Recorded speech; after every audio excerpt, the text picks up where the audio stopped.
So one of the things that I hate most about being in the studio is that the studio is messy. It is so hard to get any work done when the studio is messy.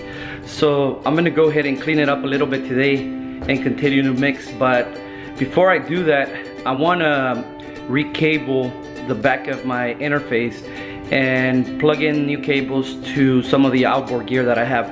I don't have much, it's just a little bit, but I have a mess when it comes to my cables behind my desk. So if you can see there a little bit, you can see that it is completely messy, and I really hate that. Okay, so I'm gonna pull the desk away, and we'll go from there. I do like the fact that this thing moves really easy. And with the new floor that I installed, it's even easier to do so. But let me show you what I have here. That's the back of my 11 rack. Then I have my Personas RC500. Then I have my power conditioner and my Claret 8Pre-X. And I have my Octopre MK2 Dynamic. I don't know if you can see it.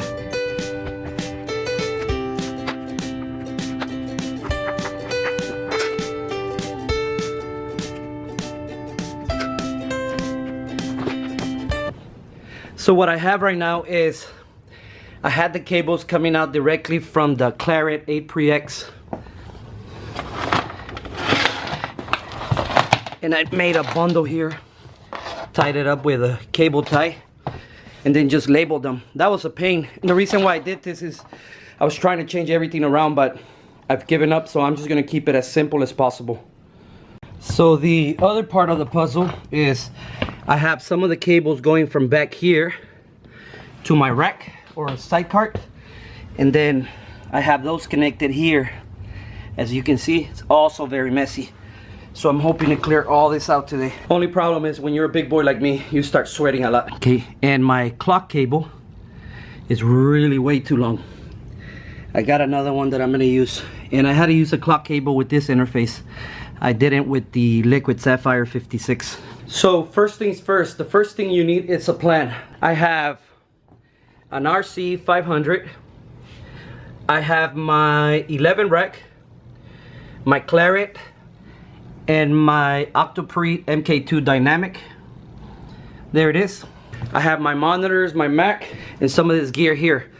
I'm actually gonna leave my Claret alone, and I'm gonna put, and what I'm gonna do is I'm gonna, for outboard gear or some of my preamps, I only have a couple. The Golden H is 73 that I use with my SM57. I have a Joe Meek, which I really like. I have an Avalon DI that I don't really use anymore, and I have this Focusrite Platinum Voice Master, and then of course my headphone app. So I have three preamps that I need. Oh, actually, and I forgot my Universal Audio Twin 710 Infinity that I need to hook up. I'm gonna use channels 1, 2, 3, and 4 on the Octopre MK2 Dynamic to run my outboard. So one of the reasons why I'm doing that is because, so I actually like the compressors on the Octopre MK2 Dynamic, but I really like the sound on the Claret, the clean sound that you can get when you're tracking drums. So I don't mind losing some of the compressors. In fact, I can still use the compression on the Octopre MK2 Dynamic, but the more and more I track, the better I get. And sometimes I don't use compression, or maybe I'm using it through some plugins, but it just depends mainly on the overheads and on the room mics that I'm using compression. And the RC500's got compression, and the Focusrite Voice Master Pro has compression. So I've got options, but I've got my clean 8Pres from the Claret, which I really love. Okay, so first thing I'm gonna change is my clock cable. I think this is a clock cable, yeah. And I'm gonna put one end here.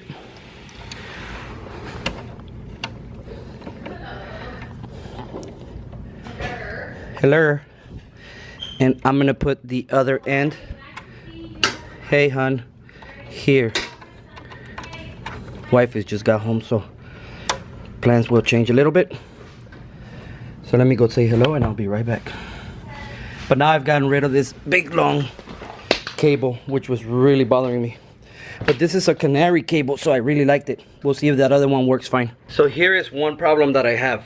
I don't know if these all work because this is a used snake. So that is one of the reasons why I was making my own cables.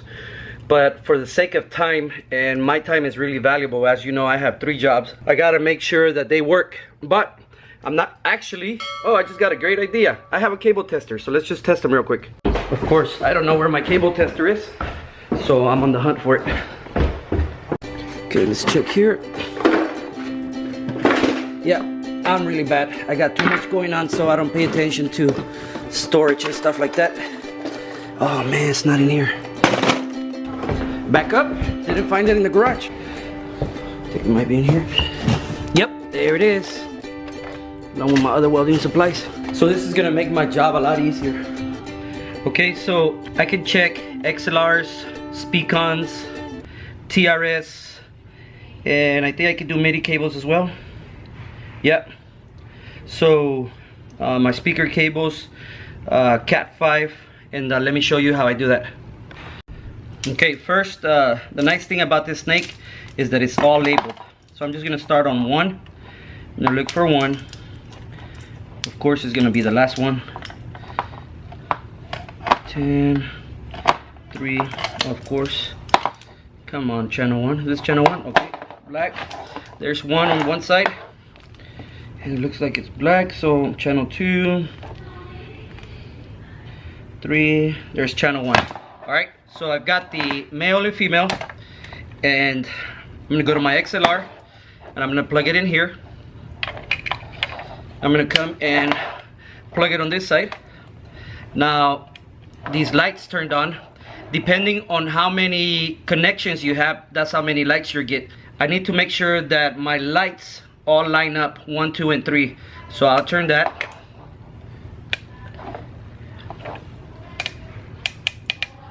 So only 1, 2, and 3 will turn green.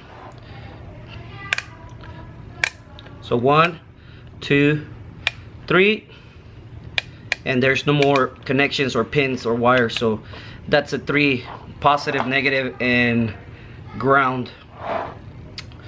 So it's a 3-pin connection, and that's how that works. So I know 1 is good. So the other way, if you don't have one of these bad boys, you can, and here's the brand in case you want to get it.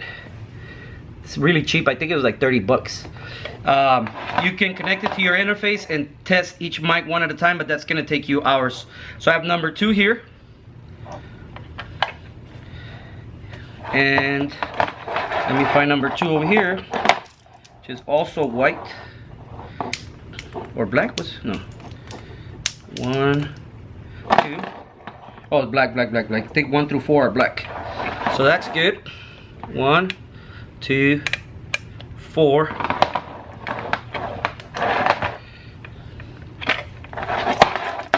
And I'll keep doing this and come back to you. So the good news is that all the cables work, so let's get them plugged in. Okay, first things first, I'm gonna take 8 of these and I am going to connect them to the line inputs of my Claret. I don't know if it's zoomed in or not. And then I'll show you what I'm doing with the other end.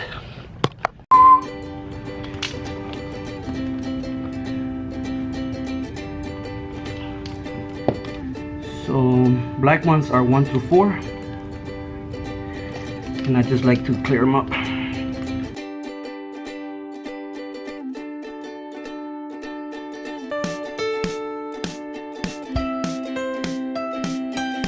These are going on the back of my Claret. 2 inputs, 1, 2, 3, and 4.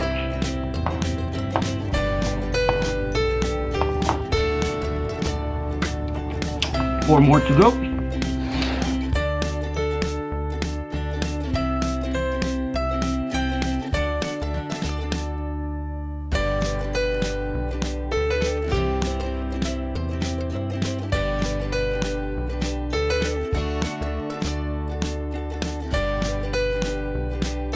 Okay, that's good. It would have been great if this was 16, but no, it's perfect. Okay, I'm sweating big time. So I've got all my cables there set up, and I've got the extra 4 there that I'm going to use for my outboard gear, and I'll show you how to do that. The only problem I have is the distance from the RC500 to the back of my side cart. I need a long cable for that. I don't like using long cables, but in this case I will. So here's the thing about cables. Now that I've taken them out, this is what they look like. Try doing this right before a session. You will be so frustrated, so tired, so it's better to have it fixed and done with ahead of time. I have a drum session coming up, so I want to be as prepared as possible. So to make my RC500 available in my front rack or my front panel, I'm gonna put this on into the input. So all it is like an extension. See there where it says input? I don't know if you can see it, but there it is. And this is gonna go into the back of the panel there at the bottom. I don't think you can see it, but I'll leave it here for now and I'll be back to it. P16 patch bay is in a really awkward position inside of my rack. I hate getting in the back to connect cables, but the one thing about it is I'm only going to do it once now and leave it as is. I've changed my cabling many times. I was using outboard compressors, EQs and all kinds of things, and they were pretty useless to me when it came to mixing because some of the plugins sounded a lot better. Maybe not better, but different. I never like to say better because each thing has its own character, but it was a lot easier to use multiple plugins than it was to have to print a track, use the compressor, and then use it again. So now I'm gonna take the other end of this snake, which I have way over there.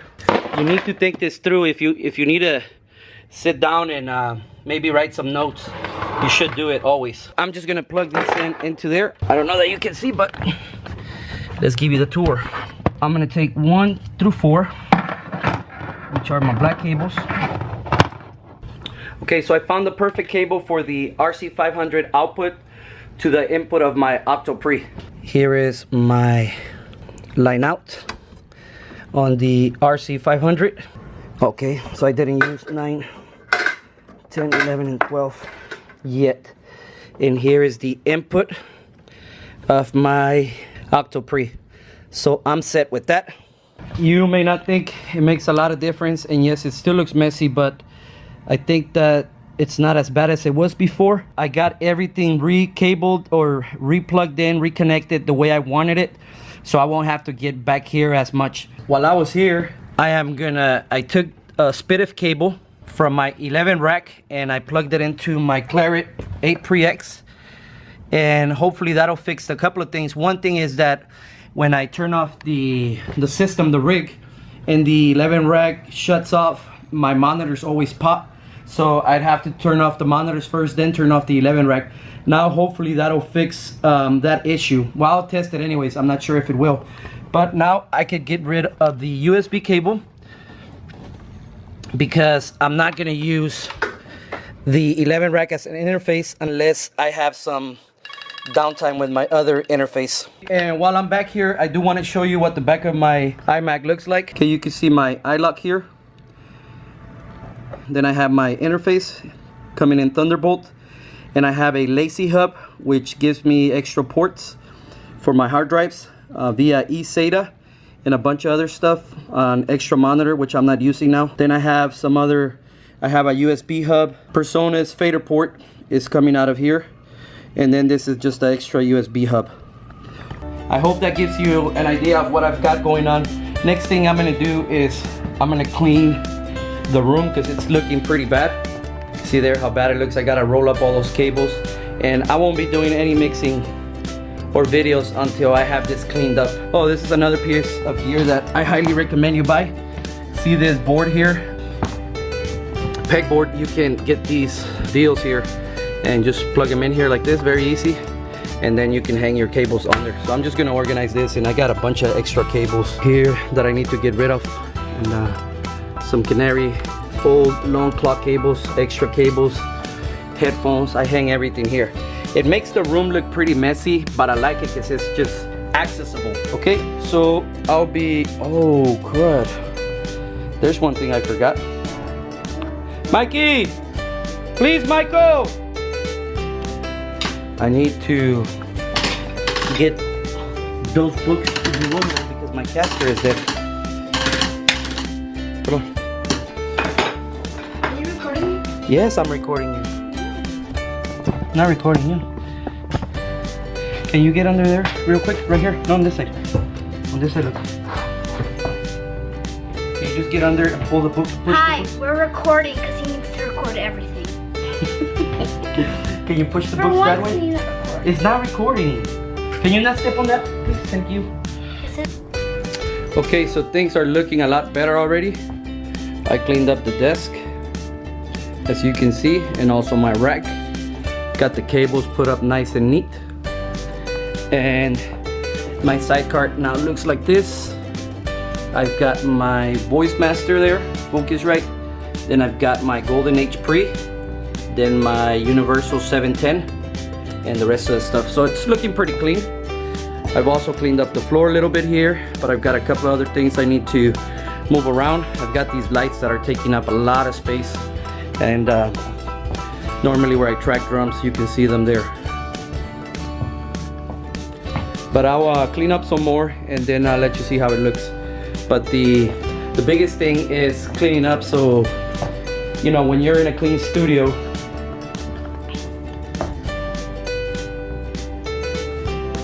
it's so much nicer to mix, so much nicer to do work, and you just feel accomplished. So yeah, that's it. Talk to you later.